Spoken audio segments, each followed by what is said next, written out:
അതായത് ഹൃദയത്തോട് ചേർത്ത് ഒതുക്കി വെച്ചോളണേ കഴിക്കുന്നുണ്ട്.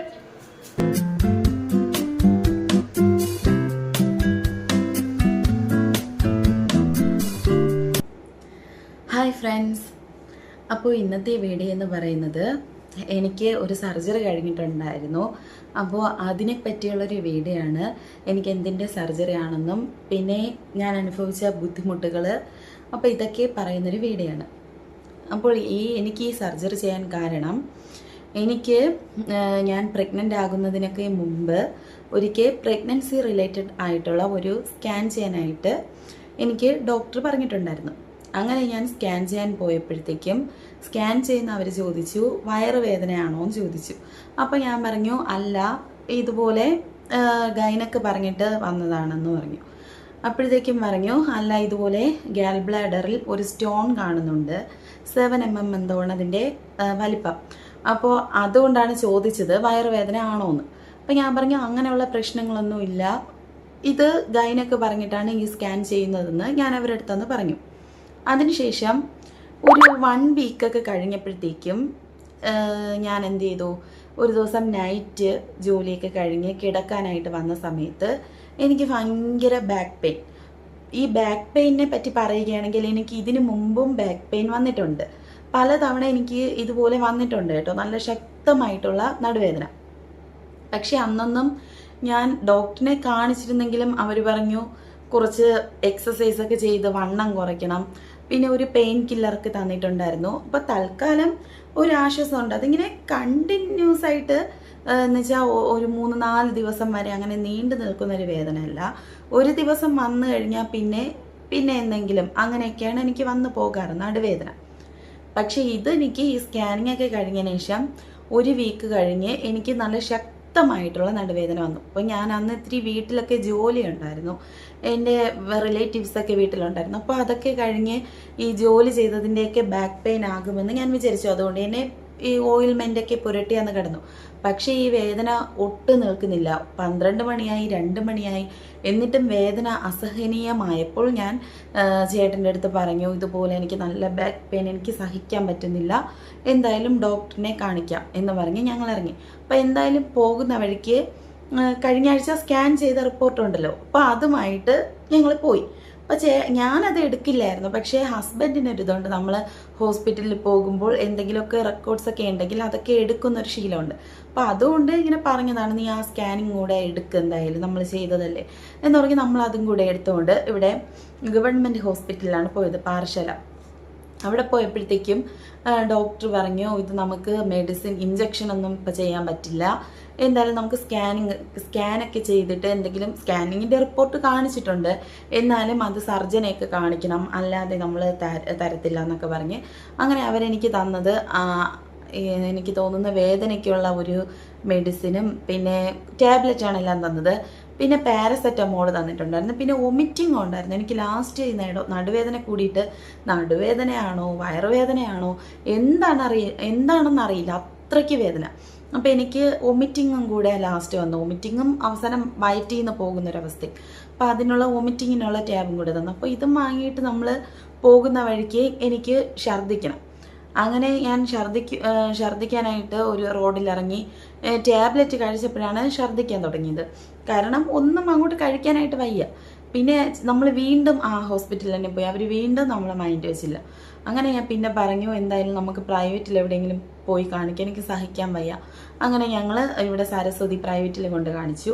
അവിടെ കാണിച്ചപ്പോഴത്തേക്കും ഈ റിപ്പോർട്ട് നോക്കിയിട്ട് എന്നോട് കിടക്കാൻ പറഞ്ഞു. കിടക്കാൻ പറഞ്ഞതിന് ശേഷം അത് ഈ സ്കാനിങ്ങിൽ ഗാൽ ബ്ലാഡറിൽ സ്റ്റോൺ കാണിക്കുന്നത് കൊണ്ട് നമ്മൾ ഈ ഗാൽ ബ്ലാഡർ വരുന്നത് ഈ റൈറ്റ് സൈഡ് ഈ ഭാഗത്താണ് വരുന്നത്, കരളിൻ്റെ മുകളിലാട്ടെന്താണ് വരുന്നത്.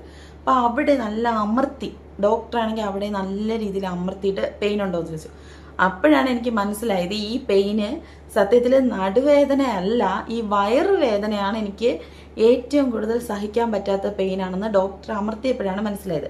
മറ്റത് നടുവേദനയാണോ വയറുവേദനയാണോ എന്താണെന്ന് അറിയാൻ പറ്റാത്തൊരവസ്ഥയായിരുന്നു. പക്ഷേ എനിക്ക് ഇവിടെ അമർത്തിയ സമയത്ത് എനിക്ക് കറക്റ്റായിട്ട് മനസ്സിലായി, ഈ പെയിനിൻ്റെ സ്റ്റാർട്ടിങ് എന്ന് പറയുന്നത് ഈ ഭാഗത്ത് നിന്നാണ്. ഈ വേദനയാണ് ഇങ്ങനെ വ്യാപിച്ച് മറ്റെല്ലാ സ്ഥലത്തും പോയി. ഈ വേദന എന്ന് പറഞ്ഞു കഴിഞ്ഞാൽ അത്രയ്ക്ക് സഹിക്കാൻ പറ്റാത്ത വേദനയാണ്.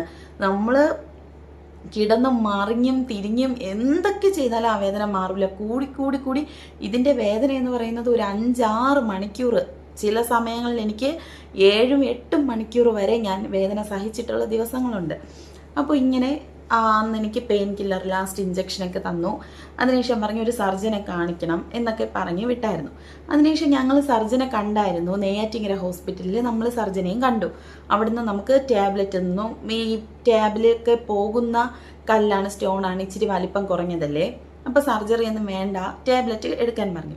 അങ്ങനെ ഞാൻ ടാബ്ലറ്റൊക്കെ എടുക്കുമായിരുന്നു. പക്ഷേ കറക്റ്റായിട്ട് എടുത്തിട്ടുണ്ടോ എന്ന് ചോദിച്ചാൽ എടുത്തിട്ടില്ല. കാരണം ഞാൻ ആ സമയം വർക്ക് ചെയ്യുമായിരുന്നു. അങ്ങനെ ഹോസ്പിറ്റലിലൊക്കെ പോകുന്നത് കൊണ്ട് എനിക്ക് കറക്റ്റായിട്ടൊന്നും എടുക്കാനായിട്ട് പറ്റിയില്ല.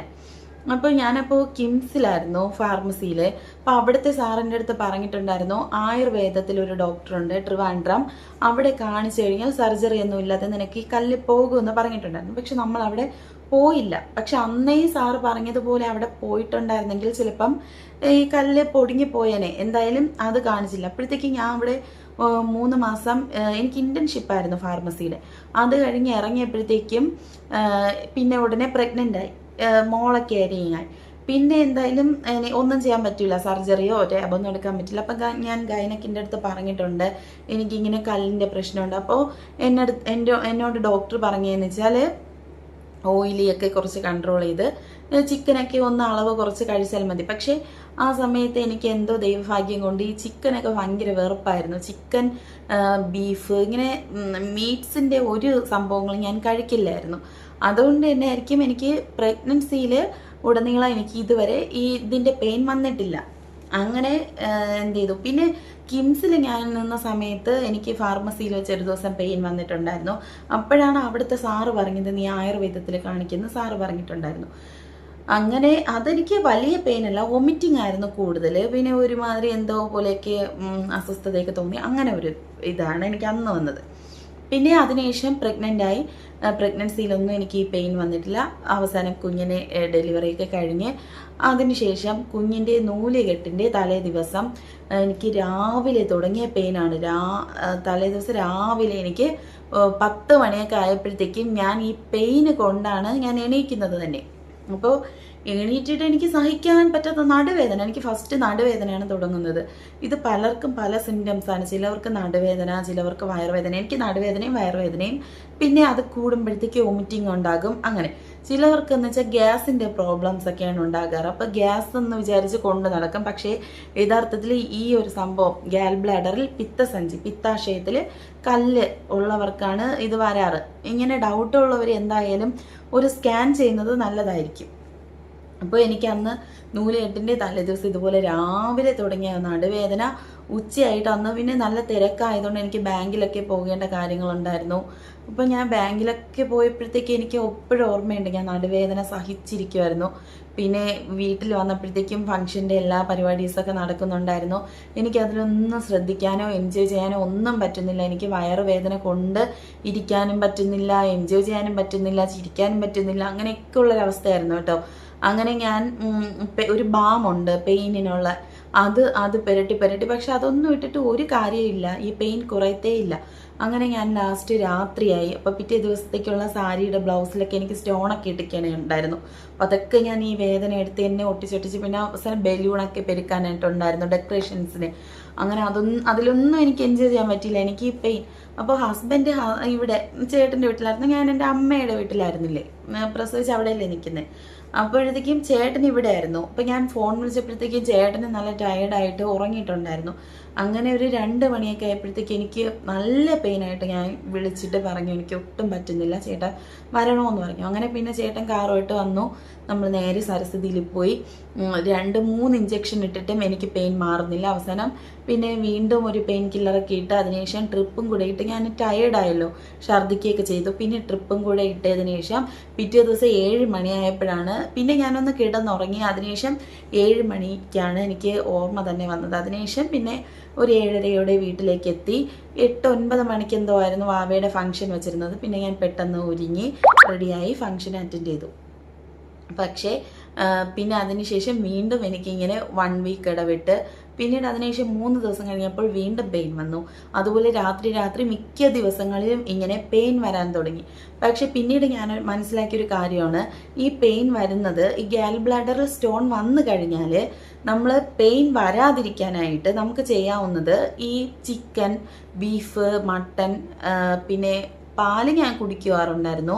ഇതുപോലുള്ള ഹൈ ഫാറ്റ് അടങ്ങിയ ഫുഡൊക്കെ അവോയ്ഡ് ചെയ്യുകയാണെങ്കിൽ നമുക്ക് ഒരു പരിധിവരെ പെയിൻ കുറയ്ക്കാൻ പറ്റും. എന്നും പറഞ്ഞ് പെയിൻ വരത്തില്ലെന്നല്ല, പെയിൻ എന്തായാലും വരും. എന്നാലും അടിക്കടി വരുന്ന, അതായത് 1 വീക്ക് അങ്ങനെ, അല്ലെങ്കിൽ ഒരു 3 ദിവസം ഇടവിട്ട് വരുന്ന അങ്ങനെയുള്ള പെയിനൊക്കെ നമുക്ക് കൺട്രോൾ ചെയ്യാനായിട്ട് പറ്റും. പിന്നെ അങ്ങനെ ഞാൻ കൺട്രോൾ ചെയ്യാനായിട്ട് തുടങ്ങിയപ്പോഴത്തേക്കും പിന്നെ എനിക്ക് 1 മന്ത് കഴിയുമ്പോഴത്തേക്കും വീണ്ടും പെയിൻ വരും. ഈ പെയിൻ നമ്മൾ എത്ര വെജിറ്റേറിയൻ എടുത്താലും നമുക്ക് ഈ പെയിൻ അതിന് വരണമെന്ന് തോന്നുമ്പോൾ വരിക തന്നെ ചെയ്യും. ഇത് എടുത്ത് മാറ്റുന്നത് വരെ, അതായത് ഇതിൻ്റെ സൊല്യൂഷൻ എന്ന് പറയുന്നത് ഗാൽ ബ്ലാഡർ എടുത്ത് മാറ്റുക എന്നതാണ്.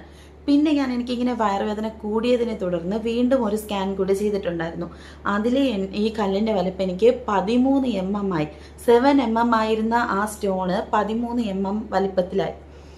അപ്പോഴത്തേക്കും പിന്നെ ഇനി വേറെ ഓപ്ഷനൊന്നുമില്ല, സർജറി മാത്രമേ ഉള്ളൂ. അങ്ങനെ സരസ്വതി ഹോസ്പിറ്റലിൽ ഞാൻ സ്ഥിരം വിസിറ്ററായി മാറി. എല്ലാ ദിവസവും എന്നെ കണ്ട് അവിടെ എന്നെ അറിയാത്തവരായിട്ട് ആരുമില്ല. അതിനുശേഷം ഓരോ തവണ പോകുമ്പോഴും ഇതുവരെ ചെയ്തില്ലേ. എനിക്കാണെങ്കിൽ സർജറി ചെയ്യാൻ പറ്റാത്ത അവസ്ഥ. കാരണം 1 മന്ത് ആയതേ ഉള്ളൂ കുഞ്ഞിനെ. അവള് എൻ്റെ പാല് മാത്രം കുടിച്ച് വളരുന്നതാണ്. അപ്പം കുഞ്ഞിനെ എങ്ങനെ മാനേജ് ചെയ്യും എന്നതായിരുന്നു എൻ്റെ ഏറ്റവും വലിയ ടെൻഷൻ. സർജറിയുടെ ഒരു പേടിയുണ്ട്, അതിനേക്കാളും ടെൻഷനാണ് കുഞ്ഞിനെ മാനേജ് ചെയ്യുന്ന കാര്യം. അപ്പോൾ പാല് കൊടുക്കാൻ പറ്റുമോ, അവൾ എങ്ങനെ, ഇതൊക്കെ ആയിരുന്നു ടെൻഷൻ. പിന്നെ സരസ്വതിയിൽ ചെയ്യാനായിട്ട് എനിക്ക് ചെറിയൊരു പേടിയുണ്ട്. സർജറിയെ പറ്റിയുള്ള ഒരു പേടിയൊക്കെ എല്ലാവർക്കും കാണുമല്ലോ. നമ്മൾ ഹോസ്പിറ്റൽ സെലക്ട് ചെയ്യുമ്പോൾ എങ്ങനെയുള്ള ഹോസ്പിറ്റലാകണം എന്നൊക്കെ നമുക്ക് നല്ല ഭയമുണ്ടാകും. അങ്ങനെ ലാസ്റ്റ് ഒരു 3 മന്തൊക്കെ ആയപ്പോൾ എൻ്റെ ഹസ്ബൻഡിനൊന്നും സർജറി ഒന്നും ചെയ്യുന്നതേ ഇഷ്ടമല്ലായിരുന്നു. ഹസ്ബൻഡിനും അങ്ങനെയാണ്, എൻ്റെ വീട്ടിലും അങ്ങനെയാണ്. സർജറി ചെയ്യാതെ ഏതെങ്കിലും വഴിയിൽ കൂടെ ഈ സ്റ്റോണ് മാറുകയാണെങ്കിൽ അതായിരുന്നു അവർക്ക് ഏറ്റവും കൂടുതൽ താല്പര്യം. പക്ഷേ അത് മാറാത്ത അവസ്ഥയായിരുന്നു. അപ്പോൾ എന്നോട് പറയായിരുന്നു, നീ ഫുഡൊക്കെ കൺട്രോൾ ചെയ്തപ്പോൾ. അതെല്ലാം ചെയ്യുമായിരുന്നു ഞാൻ കറക്റ്റായിട്ട്. എന്നെ മനസ്സിലാക്കുന്നുണ്ടായിരുന്നില്ല ആരും. അങ്ങനെ ഞാൻ ഒരുപാട് കഷ്ടപ്പെട്ടു. അതിനുശേഷം ഒരു 3 മാസമൊക്കെ കഴിഞ്ഞപ്പോഴത്തേക്കും ഞാൻ അന്വേഷിച്ച് എൻ്റെ ഒരു ഫ്രണ്ട് വഴി എനിക്ക് ഈ ജനറൽ ഹോസ്പിറ്റൽ ട്രിവാൻഡ്രം അവിടുത്തെ ഒരു ഡോക്ടറിൻ്റെ നമ്പർ എനിക്ക് അവൾ തന്നിട്ടുണ്ടായിരുന്നു. അപ്പോൾ ആ ഫ്രണ്ടിന് ഞാനിപ്പോൾ താങ്ക്സ് പറയുകയാണ്. അവൾ ആ നമ്പർ തന്നതിൻ്റെ തുടർന്നാണ് ഞാൻ ആ ഡോക്ടറിനെ കാണാൻ പോകുന്നതും. അതൊരു ഫേമസ് ഡോക്ടറായിരുന്നു. കാരണം ഒരുപാട് സർജറിയൊക്കെ ചെയ്ത് ജനറൽ ഹോസ്പിറ്റലിൽ നിന്ന് റിട്ടയർഡ് ആയതാണ്. എന്നാലും അയാളുടെ കഴിവ്, ആ ഡോക്ടറിൻ്റെ കഴിവ് കാരണം വീണ്ടും 2 വർഷം കൂടി നീട്ടി ആ ഹോസ്പിറ്റലിലേക്ക് ഇപ്പോൾ ജോലി സർവീസ് ചെയ്ത് പോരുകയാണ് ആ ഡോക്ടർ. അപ്പോൾ എന്തായാലും നല്ല കഴിവുള്ള ഒരു മനുഷ്യനായിരുന്നു. അതുകൊണ്ട് തന്നെ നമ്മൾ അങ്ങോട്ടേക്ക് പോയി റൂമിൽ, നല്ല തിരക്കുള്ള ഒരു ഡോക്ടറായിരുന്നു. നമ്മൾ റൂമിൽ പോയി കാണണം, നേരത്തെ അപ്പോയിൻമെൻ്റ് എടുക്കണം. അങ്ങനെ റൂമിൽ പോയി കാണണം. അപ്പോൾ റൂമിൽ പോയി അന്ന് കണ്ടതിൻ്റെ അന്ന് തന്നെ ഡോക്ടർ പറഞ്ഞിട്ടുണ്ടായിരുന്നു സർജറി അല്ലാതെ വേറൊരു ഓപ്ഷൻ ഇല്ല. അങ്ങനെ എനിക്ക് ഡേറ്റും തന്നിട്ടുണ്ടായിരുന്നു. ഗവൺമെൻറ് ഹോസ്പിറ്റൽ ആയതുകൊണ്ട് തന്നെ സീനിയറിറ്റി അനുസരിച്ച് നമുക്ക് ഡേറ്റ് കിട്ടത്തുള്ളൂ. അപ്പോൾ ഞാൻ ഒരു ഡിസംബർ ലാസ്റ്റാണ് ഡോക്ടറിനെ പോയി കാണുന്നത്. അപ്പോൾ എനിക്ക് ഡേറ്റ് കിട്ടിയത് ഫെബ്രുവരി 12-നോ 17-നോ എന്തോ ആണ്. പക്ഷേ ചില കാരണങ്ങൾ മൂലം എനിക്ക് പോകാനായിട്ട് പറ്റിയില്ല സർജറിക്ക്. അങ്ങനെ ഫെബ്രുവരി പോയി. അതിനുശേഷം ഫെബ്രുവരി ലാസ്റ്റ് ഞങ്ങൾ വീണ്ടും പോയി. ഡോക്ടർ അന്ന് വരാൻ പറ്റിയില്ല. അപ്പോൾ ഡോക്ടറിൻ്റെ നിന്ന് കുറച്ച് ചീത്തവാക്കൊക്കെ കേട്ടിട്ടുണ്ടായിരുന്നു കേട്ടോ പോകാത്തതിന്. അതിനുശേഷം വീണ്ടും ഡോക്ടർ ഈ ഏപ്രിലിൽ ഡേറ്റ് തന്നിട്ടുണ്ടായിരുന്നു. അങ്ങനെ ഏപ്രിലാണ് ഞാൻ പോയി ഈ സർജറി ചെയ്യുന്നത്. അപ്പോൾ ഡോക്ടർ മരുന്ന്, ഈ പെയിൻ വരാതിരിക്കാനായിട്ട് ഒരു മരുന്ന് തന്നിട്ടുണ്ടായിരുന്നു. അതായത് ഒരു പരിധി വരെ കൺട്രോൾ ചെയ്യാൻ മാത്രമേ പറ്റത്തുള്ളൂ. ആ ടാബ്ലറ്റ് തന്നിട്ടുണ്ടായിരുന്നു. പക്ഷെ അതും ഞാൻ എന്നൊന്നും കഴിക്കത്തില്ലായിരുന്നു. ഞാൻ ഫുഡ് മാക്സിമം കൺട്രോൾ ചെയ്ത് പോവായിരുന്നു. എന്നാലും ഇടയ്ക്കിടയ്ക്ക് പെയിൻ വരും. അതായത് 1 മന്തിൻ്റെ ഇടയ്ക്കൊക്കെ പെയിൻ വരും. ചിക്കനൊക്കെ ഞാൻ പൂർണ്ണമായിട്ട് അവോയ്ഡ് ചെയ്തു. അങ്ങനെ പെയിൻ വരുമ്പോഴത്തേക്കും ഇതുപോലെ പ്രൈവറ്റ് ഏതെങ്കിലും ഹോസ്പിറ്റലിൽ പോയി ഇഞ്ചക്ഷൻ എടുക്കും. ചില ദിവസം ഇഞ്ചക്ഷൻ എടുത്താലും കുറയാത്ത അവസ്ഥകളായിരുന്നു. കുഞ്ഞിന് വാക്സിനേഷൻ എടുക്കാൻ പോകുന്നതിൻ്റെ അന്ന് ആദ്യത്തെ വാക്സിനേഷൻ എടുക്കാൻ എനിക്കിപ്പോഴും ഓർമ്മയുണ്ട്. അന്നും എനിക്ക് ഈ പെയിൻ വന്നിട്ടുണ്ടായിരുന്നു. അന്ന് എനിക്ക് 11 മണിക്ക് വന്ന പെയിൻ രാത്രി 12 മണിയൊക്കെ ആയപ്പോഴാണ് എനിക്ക് കുറഞ്ഞത്. അതായത് 12 മണിക്കൂറോളം ഞാൻ പെയിൻ അനുഭവിച്ചു. അതിനുശേഷം ന്യൂ ഇയറിന് ഡിസംബർ 31 ന്യൂ ഇയർ സെലിബ്രേറ്റ് ചെയ്യുന്ന സമയത്ത് എന്നോട് ചേട്ടൻ ജോലി സ്ഥലത്ത് നിന്ന് ഹാപ്പി ന്യൂ ഇയർ ഒക്കെ പറയുന്ന സമയത്ത് ഞാൻ പെയിൻ കാരണം ദുഃഖിച്ചും കരഞ്ഞൊക്കെ ഇരിക്കുന്ന സമയമായിരുന്നു. അതൊക്കെ എനിക്ക് ഒരു നല്ല ഓർമ്മയുണ്ട്. എല്ലാവരും പൂത്തിരിയൊക്കെ കത്തിച്ച്, ഞാനും അമ്മയൊക്കെ പൂത്തിരിയൊക്കെ കത്തിക്കുന്നുണ്ട്. എന്നാലും എനിക്ക് ആ സമയത്ത് ഈ പെയിൻ കാരണം എനിക്ക് സന്തോഷിക്കാനും പറ്റുന്നില്ല. ഏതൊരു നല്ലൊരു ഫംഗ്ഷൻ ഉണ്ടോ അന്നെല്ലാം എനിക്ക് ഈ പെയിൻ വരും. പെയിൻ വന്ന് അതൊരു മറ്റുള്ളവർക്കും ഒരു മുഷിച്ചിലാണ്, എനിക്കും ഒരു മുഷിച്ചിലാണ്. ഒരു ഫുഡ് കഴിക്കാൻ പറ്റാത്ത അവസ്ഥ. അങ്ങനെ ഞാൻ നല്ല രീതിയിൽ കഷ്ടപ്പെട്ടു. ആദ്യമൊക്കെ ആരും മനസ്സിലാക്കുന്നുണ്ടായിരുന്നില്ല എന്നെ. അങ്ങനെയൊക്കെ കുറേ അനുഭവിച്ചു കേട്ടോ. അപ്പോൾ എനിക്ക് ന്യൂ ഇയറിൻ്റെ അന്ന് വന്നു, കുഞ്ഞിൻ്റെ വാക്സിനേഷൻ്റെ അന്ന് വന്നു, അതുപോലെ തന്നെ നൂലുകെട്ടിൻ്റെ തലേ ദിവസം വന്നു. അതിനുശേഷവും ഇതുപോലെ വന്നിട്ടുണ്ട്. ചില ദിവസം ഹസ്ബൻഡ് ഇല്ലാത്ത ദിവസം ഞാനും അമ്മയും ഓട്ടോയിലും അല്ലെങ്കിൽ സ്കൂട്ടിയിലൊക്കെ പോയി ഇഞ്ചക്ഷനൊക്കെ എടുത്തിട്ടുള്ള ദിവസങ്ങളൊക്കെ ഉണ്ട്. അപ്പോൾ എനിക്ക് ഏറ്റവും സങ്കടം ഈ വാവയും കൂടെ കൊണ്ടുപോയി ഹോസ്പിറ്റലിൽ ഞാൻ കിടക്കുന്ന ബെഡിൻ്റെ അടുത്ത് തന്നെ അവളെയും കിടത്തി ഫീഡ് ചെയ്യേണ്ട ഒരു സിറ്റുവേഷനൊക്കെ എനിക്ക് വന്നിട്ടുണ്ട്. അതൊക്കെ ഞാൻ ഒരുപാട് സഹിച്ചിട്ടുണ്ട്. അങ്ങനെ അതിനുശേഷം ഫൈനലി ഞാൻ ഓപ്പറേഷൻ സർജറി തന്നെ ചെയ്യാമെന്ന് തീരുമാനിച്ചു. ഞാൻ മാത്രമല്ല, ഹസ്ബൻഡും എൻ്റെ വീട്ടുകാരും എല്ലാവരും അതിന് സമ്മതിച്ചു. കാരണം ഇനി വേറൊരു ഓപ്ഷൻ ഇല്ല എന്ന് പറഞ്ഞ് ഞങ്ങൾ അവസാനം സർജറിക്ക് വഴങ്ങുകയായിരുന്നു. അങ്ങനെ ഞങ്ങൾ അന്ന് നല്ല പേടിയും ടെൻഷനൊക്കെ ഉണ്ടായിരുന്നു. എന്തായാലും ഭംഗിയായിട്ട് തന്നെ കാര്യങ്ങളൊക്കെ നടന്നിട്ടുണ്ടായിരുന്നു. സർജറി അങ്ങനെ കഴിഞ്ഞു. ഇപ്പോൾ സർജറി കഴിഞ്ഞിട്ട് എനിക്ക് 1 വീക്ക് ആയിട്ടുണ്ട്. അപ്പോൾ സ്റ്റിച്ച് എടുത്തിട്ടില്ല. ഇപ്പം ഞാൻ ഈ വീഡിയോ ചെയ്യുന്ന സമയത്ത് സ്റ്റിച്ച് എടുത്തിട്ടില്ല. എനിക്ക് 2 ദിവസം കഴിഞ്ഞ് ഹോസ്പിറ്റലിൽ പോകേണ്ട ഡേ ആണ്. പക്ഷേ ഈ സർജറിക്ക് ശേഷം ഒരു 3-ാമത്തെ ദിവസം നമുക്ക് എണീറ്റൊക്കെ നടക്കാനായിട്ട് പറ്റും. പൂർണ്ണമായിട്ടും വേദന മാറി എന്നല്ല ഞാൻ പറയുന്നത്. എന്നാലും അങ്ങോട്ടും ഇങ്ങോട്ട് ചരിയുമ്പോൾ അങ്ങനെയൊക്കെ ഉണ്ടാകുന്ന വേദനയേ ഉള്ളൂ. അല്ലാതെ നമ്മളിങ്ങനെ കിടക്കുമ്പോൾ നമുക്കിങ്ങനെ ഒരു വേദന, ഒരു മുറിവ് നീറിക്കൊണ്ടിരിക്കില്ലേ, ആ ഒരു വേദനയില്ല. സർജറി ചെയ്ത് കിടത്തിയതിൻ്റെ ആ ദിവസവും പിറ്റേ ദിവസവും നമുക്ക് കിടക്കുമ്പോൾ തന്നെ ആ വേദന ഇങ്ങനെ വന്നുകൊണ്ടിരിക്കും. അതിനവർ ട്രിപ്പും ബാക്കി ഇഞ്ചക്ഷനൊക്കെ നൽകുന്നുണ്ടായിരുന്നു വേദന മാറാനായിട്ട്. പിന്നീട് നമുക്കൊരു 3ൻ്റെ അന്നൊക്കെ നമുക്ക് വേദനയൊക്കെ മാറും കേട്ടോ. പിന്നെ നമ്മൾ എണീക്കുമ്പോഴും ആദ്യത്തെ ദിവസമൊക്കെ ഒരാളുടെ സഹായത്തോടെ നമ്മൾ പിടിച്ച് എണീക്കാനേ പറ്റത്തുള്ളൂ. പിന്നീട് നമുക്ക് സ്വന്തമായിട്ടൊക്കെ എണീക്കാനൊക്കെ പറ്റും. കീ ഹോൾ ആയതുകൊണ്ട് തന്നെ ലാപ്രോസ്കോപ്പിയാണ്. അതുകൊണ്ട് നമുക്ക് വലിയ വിഷയമല്ല, നമുക്ക് പെട്ടെന്ന് റിക്കവർ ആകും മറ്റതിനേക്കാളും. പിന്നെ ഈ ഗാൽ ബ്ലാഡറിലെ സ്റ്റോണ് നമ്മുടെ ഈ പ്രഗ്നൻസി ആയിട്ട് ഒരു ബന്ധമുള്ളതായിട്ട് എനിക്ക് തോന്നിയിട്ടുണ്ട്. കാരണം മിക്ക ആളുകളിലും നമ്മുടെ ഡെലിവറിക്ക് ശേഷമാണ് ഈ കല്ലിൻ്റെ വലിപ്പം കൂടിക്കൂടി വരുന്നതും അതുപോലെ തന്നെ ഈ കല്ല് പ്രോബ്ലം ഉണ്ടാക്കുന്നത് കൂടുതലായിട്ട് കാണുന്നത് ഡെലിവറിക്ക് ശേഷമായിട്ടും ഞാൻ ഒരുപാട് ആളുകൾ പറഞ്ഞു കേട്ടിട്ടുണ്ട്. അത് ഈ യൂട്യൂബിലെ വീഡിയോസിലായാലും അല്ലാതെ ആയാലും. ഞാൻ ഹോസ്പിറ്റലിൽ കിടന്ന സമയത്ത്, ഞാൻ സർജറിക്ക് പോയതിൻ്റെ അന്ന് എൻ്റെ കൂടെ വേറൊരു കുട്ടിയും കൂടെ ഉണ്ടായിരുന്നു. അവൾക്കും ഇതുപോലെയാണ് കുഞ്ഞ് ആയതിന് ശേഷം 1 മന്തൊക്കെ ആയപ്പോഴത്തേക്ക് ഇതുപോലെ വേദന തുടങ്ങി. പിന്നെ പോയി നോക്കിയപ്പോൾ ഇതുപോലെ കല്ലാണെന്നൊക്കെ ഇറങ്ങി. അങ്ങനെ സർജറി ചെയ്ത ഒരു കുട്ടിയാണ്. അവൾക്കും ഇതുപോലെ എന്നെപ്പോലെ ഒരു മോള് 6 മാസമായത് ഉണ്ടായിരുന്നു. അപ്പോൾ അവളും ഇതേ എക്സ്പീരിയൻസ് ഒക്കെയാണ് പറഞ്ഞത്. അതുകൊണ്ട് ഈ പ്രഗ്നൻസിയും ഈ ഗാൽ ബ്ലാഡറിലെ സ്റ്റോണും തമ്മിൽ എന്തൊക്കെയോ കണക്ഷൻസ് ഉള്ളതുപോലെ എനിക്ക് തോന്നിയിട്ടുണ്ട്. എന്തെങ്കിലും ഹോർമോൺസിൻ്റെയൊക്കെ വ്യത്യാസമൊക്കെ ആയിരിക്കാം. ചിലപ്പോൾ പ്രഗ്നൻ്റ് ആകുമ്പോൾ ഉണ്ടാകുന്ന എന്തെങ്കിലും ഹോർമോൺസൊക്കെ ഈ കല്ലിൻ്റെ വലിപ്പത്തിനെ ചിലപ്പം കൂട്ടിക്കൊണ്ട് വരുന്നതോ അങ്ങനെ എന്തെങ്കിലുമൊക്കെ ആയിരിക്കാം, എനിക്കറിയില്ല. പക്ഷെ അങ്ങനെ ഒരുപാട് പേര് വന്നിട്ടുണ്ട്, കണ്ടിട്ടുണ്ട് ഞാൻ. ഈ ഗാൽ ബ്ലാഡറിലെ സർജറി കഴിയുന്ന മിക്കവരും ഇതുപോലെ ഡെലിവറി കഴിഞ്ഞവരാണ്. പെണ്ണുങ്ങൾക്കാണ് ഇത് കൂടുതലായിട്ട് ഈ സ്റ്റോണ് ഉണ്ടാകുന്നത്. അപ്പോൾ അങ്ങനെ എനിക്ക് തോന്നിയിട്ടുണ്ട്. പിന്നെ എനിക്ക് പറയാനുള്ളത്, ഇതുപോലെ വയറുവേദനയായിട്ട് ഡോക്ടറിനെ ഒന്നും കാണിക്കാതെ മെഡിസിൻ എടുക്കുന്നവർ കുറേ പേര് കാണും. ദയവ് ചെയ്ത് അവരൊന്നും ഇതുപോലെ കറക്റ്റ് കാരണം അറിയാതെ ചുമ്മാ പെയിൻ കില്ലർ വാരി കഴിക്കാതെ എത്രയും വേഗം ഒരു സ്കാൻ ചെയ്യുക. നമുക്ക് വയറിൽ എന്ത് പ്രശ്നം ഉണ്ടെങ്കിലും നമുക്ക് അറിയാനായിട്ട് പറ്റും ഒരു സ്കാൻ ചെയ്യുമ്പോഴത്തേക്കും. അപ്പോൾ നമുക്ക് സ്കാൻ ചെയ്തതിന് ശേഷം എന്താണ് കറക്റ്റ് പ്രോബ്ലം എന്ന് അറിഞ്ഞതിന് ശേഷം മെഡിസിൻ എടുക്കുക, അല്ലെങ്കിൽ അതിനുള്ള ട്രീറ്റ്മെൻറ്റ് ചെയ്യുക. അപ്പോൾ അത് നല്ലൊരു കാര്യമാണ്. പിന്നെ നമുക്കറിയാമല്ലോ, നമുക്കൊരു പ്രശ്നം വന്നാൽ നമ്മളാണ് മനസ്സിലാക്കേണ്ടത് നമുക്ക് എന്തൊക്കെ ബുദ്ധിമുട്ടുകളുണ്ട്, നമുക്ക് സർജറി വേണോ അതോ മെഡിസിൻ എടുക്കണോ അല്ലെങ്കിൽ ഇത് കൊണ്ട് നടക്കണോ എന്നൊക്കെ നമുക്കറിയാം. അപ്പോൾ നമ്മൾ തീരുമാനം എടുക്കുക, മറ്റുള്ളവർക്ക് വിട്ടുകൊടുക്കാതെ നമ്മുടെ ബുദ്ധിമുട്ടുകൾ നമ്മൾ തന്നെ മനസ്സിലാക്കി എത്രയും പെട്ടെന്ന് അതിന് ട്രീറ്റ്മെൻറ്റ് എടുക്കുക. ചില കാര്യങ്ങൾക്ക് സർജറി വേണ്ടായിരിക്കും, ചുമ്മാ നമ്മൾ പോയി സർജറി ചെയ്യേണ്ട കാര്യമില്ല. പക്ഷേ സർജറി ചെയ്യണമെന്നുള്ള കാര്യങ്ങൾക്ക് നമ്മൾ എത്രയും പെട്ടെന്ന് നീട്ടി വെക്കാതെ അത് ചെയ്ത് കഴിഞ്ഞാൽ നമുക്ക് വേറെ പ്രശ്നമൊന്നും ഇല്ലാന്നുണ്ടെങ്കിൽ നമ്മളത് ചെയ്യുകയാണ് വേണ്ടത്. അപ്പോൾ പേടിയൊക്കെ ഉണ്ടാക്കും. എന്നാലും എനിക്ക് തരാനുള്ളൊരു മോട്ടിവേഷൻ എന്ന് പറയുമ്പോൾ, നമുക്ക് അസുഖം പിടിച്ച് കിടന്നാൽ നമുക്ക് കുടുംബം നോക്കാനായിട്ട് പറ്റില്ല, കുഞ്ഞുങ്ങളുണ്ട്, അതുപോലെ തന്നെ വീട്ടിലെ കാര്യങ്ങളുണ്ട്. അപ്പോൾ എന്നും ഇതുപോലെ വയറുവേദനയുടെ പിറകെ നടക്കാനായിട്ട് പറ്റില്ല.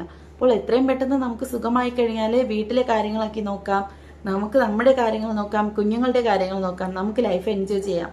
അപ്പോൾ എത്രയും പെട്ടെന്ന് ഇങ്ങനെയുള്ള പ്രശ്നങ്ങളൊക്കെ ഉള്ളവരുണ്ടെങ്കിൽ പേടിയൊന്നും വേണ്ട, നമുക്ക് കുറച്ച് ധൈര്യമാണ് വേണ്ടത്. എത്രയും പെട്ടെന്ന് ഇതിന് ഉള്ള കാര്യങ്ങൾ ചെയ്ത് സർജറി ആണെങ്കിൽ അതുമായിട്ട് മുന്നോട്ട് പോകുക.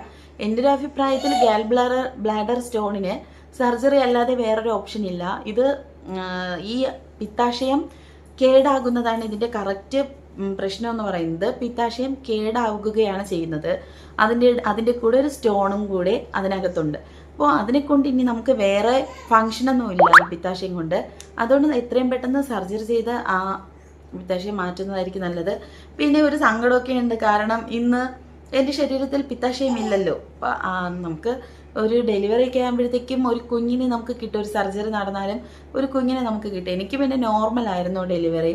അപ്പോൾ ഇതെന്ന് പറയുന്നത് ഒരു സർജറി നടന്ന നമ്മുടെ ശരീരത്തിലെ ഒരു ഓർഗൻ നഷ്ടപ്പെടുകയാണ് ചെയ്യുന്നത്. എന്നാലും നമുക്ക് ഓരോന്നും പറഞ്ഞിട്ടുണ്ടല്ലോ, ഇതാണ് വിധി, വേറെ ഒന്നും ചെയ്യാനായിട്ടില്ല. അപ്പോൾ ഇത്രയേ ഉള്ളൂ. സർജറിയൊക്കെ കഴിഞ്ഞ് ഇപ്പോൾ ഞാൻ വേറെ കുഴപ്പമൊന്നുമില്ലാതിരിക്കുന്നുണ്ട്. അപ്പോൾ ഇപ്പോൾ എനിക്ക് ചിക്കനും ബാക്കി എല്ലാ ഫുഡൊക്കെ കഴിക്കാം.